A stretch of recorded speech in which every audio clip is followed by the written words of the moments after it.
Hello, we are here with a journalist from Los Angeles. Los Angeles.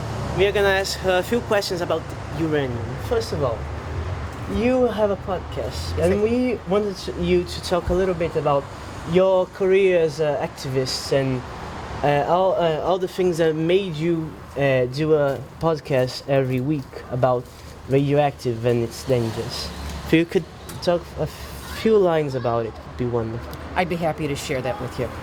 I was 1 mile from the nuclear accident at 3 Mile Island in Pennsylvania when that happened in 1979, I think was the year. And it was very frightening. We didn't know the truth. It was very traumatic. We didn't evacuate until the third day. I was exposed to the radioactive plume. Never found out exactly how bad it was, but it changed my life, both the fear from it and also needing to take care of my health in different ways. And that's when I made the decision not to have children, because I wouldn't know what might happen to them.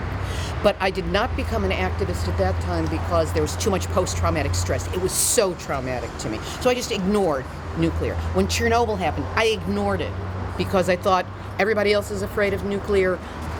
I've been afraid of nuclear. I don't need to be afraid anymore.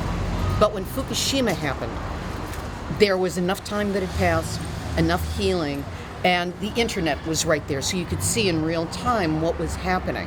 And when they said that there were nuclear reactors involved, I knew exactly how bad it could be. And I also have a media background, and I watched as in the media they talked about the radioactive plume from Fukushima would get to the west coast of North America in 8 days. And the next day they said, in 7 days. And the next day they said, in 6 days. And the next day, the story disappeared. It was like somebody just pulled the plug, didn't exist, nobody talked about it anymore. But I knew it was still happening. And it took me a number of months after that to figure out what I was going to do. The idea came to do a podcast. And I went, okay, I've never done a podcast, let's just try. I'll do it until there's no longer any need. And that started on June 14th of 2011. And every week, except once because I was sick and once because I was traveling, and that was in the first year, but every week since then there's been a new episode of Nuclear Hot Seat. I just posted number 621. The show is downloaded in 124 countries. It's syndicated in the United States through Pacifica. And every week I get to present information that fights back against nuclear, and that's what keeps me going. And one more question before we end this interview. What is your sensation and your thoughts on being here at Uranium Film Festival? A festival that we get movies from all around the world and we are exposing your art, your work here. What's your sensation about this? How you feel and you think this can help with your activism and with your podcast and with the work to end nuclear in the harmful ways it gets? It's such an extraordinary experience to be here in Rio. I've been involved on the edges of the festival for many years now. I've attended before, I helped bring it to Hollywood. I was a judge last year. So we've known each other. But to be here in Rio, the home of the International Uranium Film Festival, is extraordinary.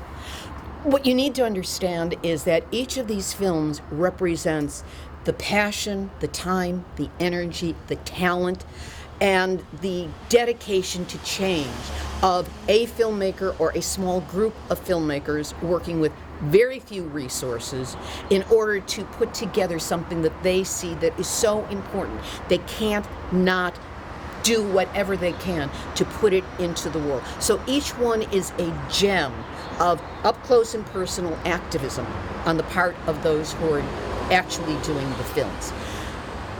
The brilliance of the International Uranium Film Festival is that it's an in-gathering. It opens its arms and it says, if you have a film about nuclear, send it to us. Maybe we'll show it this year. Maybe we can't this year, but we will next year. But we want to know what you've been doing.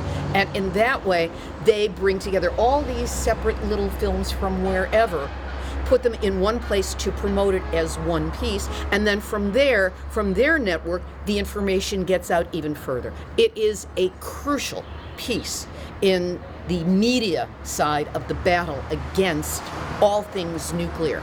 And we would be a much poorer movement and a much less informed movement without the work of Norbert Suchanek and Marcia Oliveira.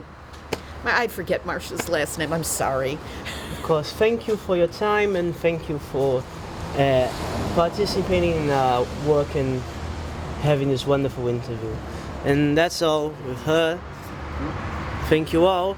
Please support Uranium, and now that you can, Uranium Film Festival is a very important thing that we need to keep doing until it doesn't need more to be done. Thank you, that's all.